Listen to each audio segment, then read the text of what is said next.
may wonder, and this is our lines, popular lines, Lord, do you really mean for this to happen to me? Is this the way it is supposed to be? Do you really want me to trust everything to you? Do I have to obey and travel this road? These are some of the famous questions that we need to address to. And it comes to our minds many times as we travel on this journey of life.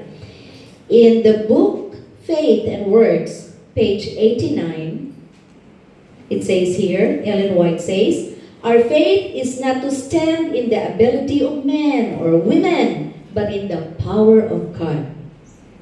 There is danger of trusting in men or women, even though they may have been used as instruments of God to do a great and good work, but Christ must be our strength and our refuge. Many times we fully trust our spouses, our spouse. And the first thing we do when we are in tribulations, in trials, in big problems, we go to our wife, to our husband, and we ask them to console with us. We ask for help. But then, after that, realizing they cannot help us, then when we exhaust all the possibilities of solution to our problems, our trials, last we bend our knees and ask God to help us. But here, we are encouraged to first trust in God above all people in this earth. It says, many times our trust is shaken and we ask, these are the questions. Why, Lord? Why my husband left me? My loved one is terminally ill. My best friend was sent to jail. My teenager has an unplanned pregnancy. I just got fired from my job. Why, Lord? Why? Why these heartaches? Why these trials? And we get a lot of why, and why.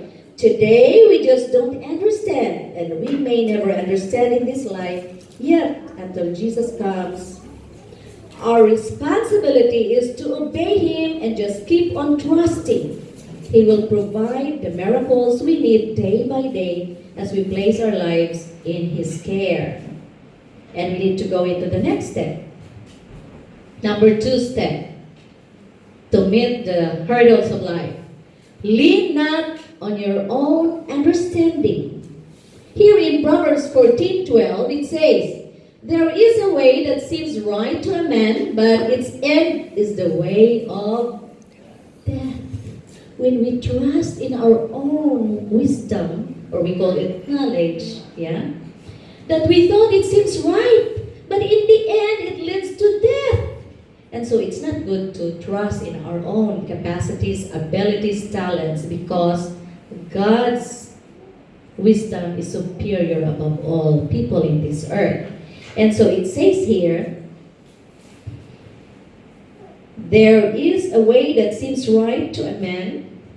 We thought it's right, but in the end, they are the ways of death. Let's look into this. In 1 Corinthians 1:25, it says, and we need to think about this, the text points out that the foolishness of God is wiser than people. Think about it. The foolishness of God is wiser than people, and the weakness of God is stronger than people, men or women. The fact that He is wiser is reason enough why we need to surrender to Him everything that we have, even our lives. This is an assurance for us. Here is a passage from Ellen White in her book, This Day with God, in page 64. It says here, everyone who is saved must surrender his or her own plans, his or her ambitious schemes, which means our ambitious schemes are self-glorification. We glorify ourselves, and that is a very ambitious kind of scheme for people on this earth. But it says here that we need to follow where Christ leads the way. We need to do it. The understanding, and I underscore the word understanding, and it means a lot for us. The understanding of a Christian must be yielded up to Christ for Him to cleanse, refine, and purify us. Here, we need to remember that A potter cannot just fashion and shape a clay without putting the clay into the potter's hand. Right? Do we agree on that? As Christians, we cannot be shaped, we cannot be molded, and we cannot be fashioned according to the will of God unless we surrender our lives to Him. We need to submit and we need to be in continual overcoming all the hurdles of life. Every day, fresh victories will be gained. Self must be lost sight of, and the love of God must be constantly cultivated. Thus, we grow up into Christ, and thus the life is fashioned according to the divine model. This is from our High Calling, page 335. Is the potter in control of our life today? This is the question. Have we taken the time to consciously give Him the control over our lives? This is our question today. And let's go into step number 3. Step number 3, to meet the hurdles of life. In all your ways, acknowledge God. Acknowledge in the dictionary means to own or admit as true.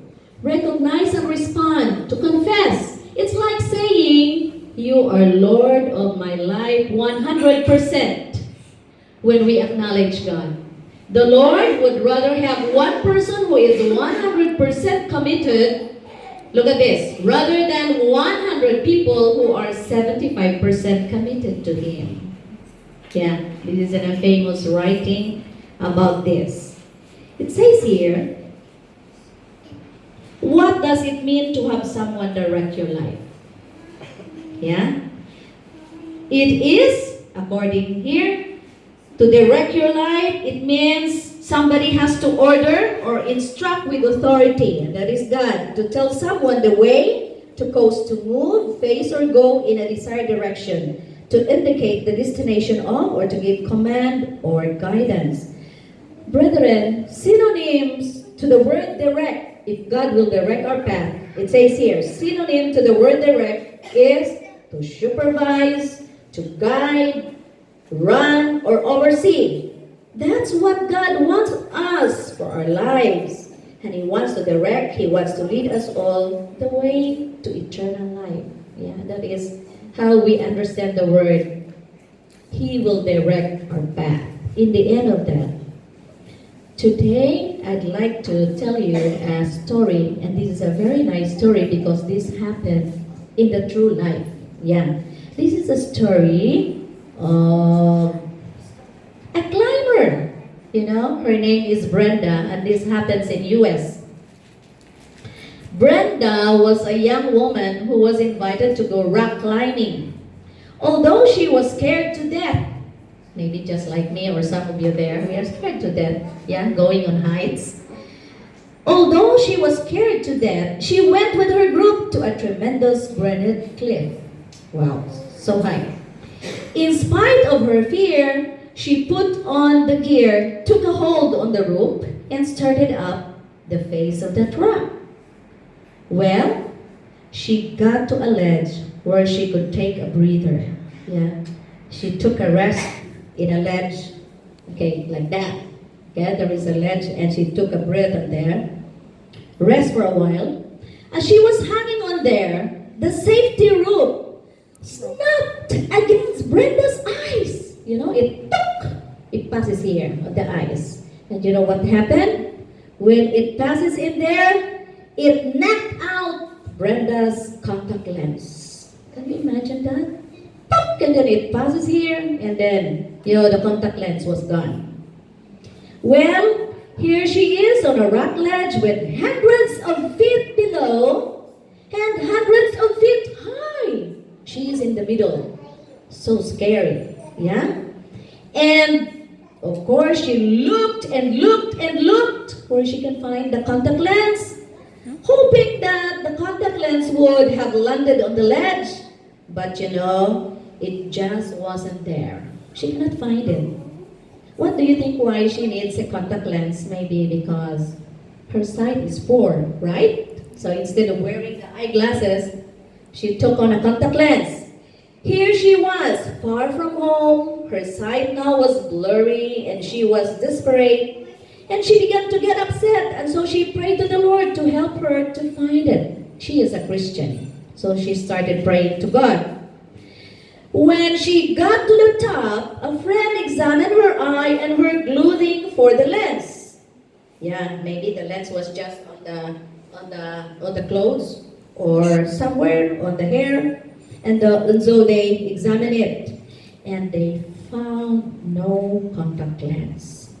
She sat down despondent with the rest of the party, waiting for the rest of them to make it up the face of the cliff. She looked out across ranges and ranges of mountains, thinking of that Bible verse that says, look at this. She meditated on this verse of the Bible and maybe she memorized this. She said, the eyes of the Lord run to and fro throughout the whole earth. She thought, Lord, you can see all the mountains. You know every stone and leaf. And you know exactly where my contact lens is. Please, Lord, help me find the contact lens. Because her sight is blurry. She cannot anymore see clearly. And to think she is in the middle of that high granite cliff. Yeah? 100, years up, kilometers up, and 100 down. And so it says here, this is so difficult for Brenda. Finally, they walked down the trail to the bottom. At the bottom, there was a new party of climbers just starting up the face of the cliff. One of them shouted out, shouted out, hey guys, anybody lose a contact lens? Wow! Well, that would be startling enough. You would wonder, where in the world have they found this kind of contact lens? It's so small. Can you imagine the contact lens? It's very small. How can it be found by other people? And so he shouted, hey guys, I have found here a contact lens. Any one of you who have lost a contact lens? But everyone was looking at each other and they were all startled. But you know why the climber saw it? You know what happened? A climber was also facing, I don't know whether the climber is a man or a woman, the climber was facing the face of the rock. Yeah, when you're climbing. And just exactly across his eyes, the ant was carrying a contact lens. So near his eyes, he saw an ant carrying a contact lens. Wow, what kind of experience is that? And so this is the story behind the loss of a contact lens. An ant was moving slowly across the face of the rock carrying the contact lens. Brenda told her friends that his father was a cartoonist. Yeah? And when she told her father the incredible story of the ant, the prayer, and the contact lens, the father drew a very beautiful picture to tell about the experience of an ant, a prayer, and a contact lens. And let's look into the work of the cartoonist father. Yeah. See, look at this. The ant was carrying a contact lens. Yeah, a contact lens. And I'd like for you all to read these words that the father cartoonist put on the drawing of the ant carrying the contact lens. Lord, ready? Let's read. Lord, I don't know why you want me to carry this thing. I can't eat it, and it's awfully heavy. But if this is what you want me to do, I'll carry it for you. Wow. God uses an ant to carry the contact lens. Look at the contact lens. Yeah. It is like a basin so big for the ant. And he cannot eat it. It's plastic. It's not eatable. Yeah. And so this kind of work of the father's cartoonist profession was famous all over the world. And it reminds us of that wonderful story. Such an assurance we have that wherever we are, whatever we do, God will always be with us. You agree? Yes. True, we will have doubts, we will have fears, anxieties, and we wait, but waiting gives us a chance, an opportunity to listen to God. And as we wait, our faith is strengthened.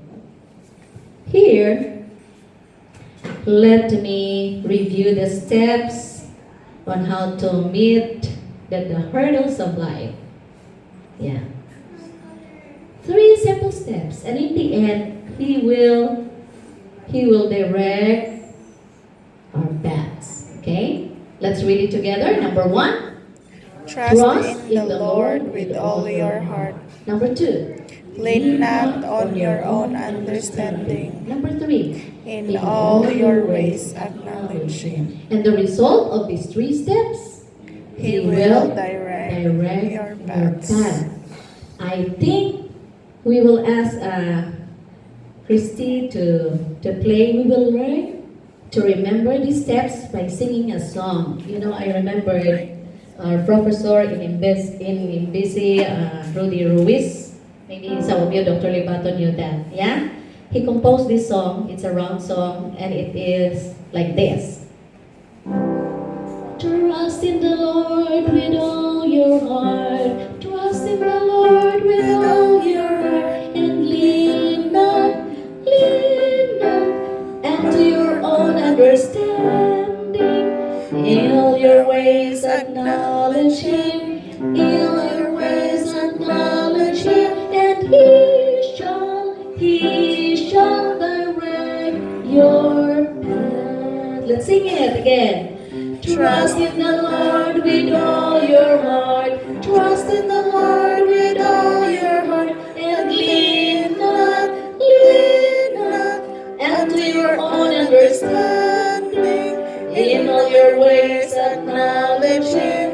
In all your ways acknowledge Him. And He shall direct your path. This is a round song, so we will sing with 2 groups. This one first and then this one. Okay? So let's sing it one more time. This is an inspiration and this is a very easy way to learn and memorize Proverbs 3, 5, and 6. Okay? Let's sing again.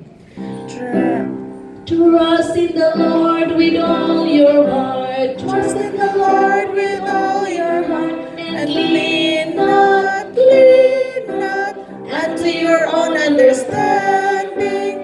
In all your ways acknowledge Him. In all your ways acknowledge Him. And He shall direct your path. Let's start with this group. Trust in the Lord with all your heart, and then we start singing, trust in the Lord with all your heart. Ready? Let's do it. Trust in the Lord with all your heart. Trust in the Lord with all your heart. Trust in the Lord with all your heart. Lean not. Where are you? In all your ways acknowledge Him. In all your ways acknowledge Him. And He shall direct your path. This is so nice. When you continue singing and they continue singing. Let's try it last. Trust in the Lord. Sing. Trust in the Lord with all your heart. Trust in the Lord with all your heart. Trust in the Lord with all your heart. And lean not unto your own understanding. In all your ways acknowledge Him. In all your ways acknowledge Him. And He shall direct your path. Let's sing it all together. Trust in the Lord with all your heart. Trust in the Lord with all your heart. And lean not unto your own understanding. In all your ways acknowledge Him. In all your ways acknowledge Him. And He shall direct your path. I want to share one final text. It's found in Romans 8:28, and I'm reading from the Clear Word version. It says here, we know that God will make everything that happens to us in this life come out to our eventual good, as long as we trust Him and remain true to the purpose for which He called us. Let us remember, brethren, that God's plans are perfect. His presence is promised to every one of us every step of the way. May God help each one of us to trust in God, to know His will, as we let Him direct our paths today and every day for all the days of our lives. May God bless us.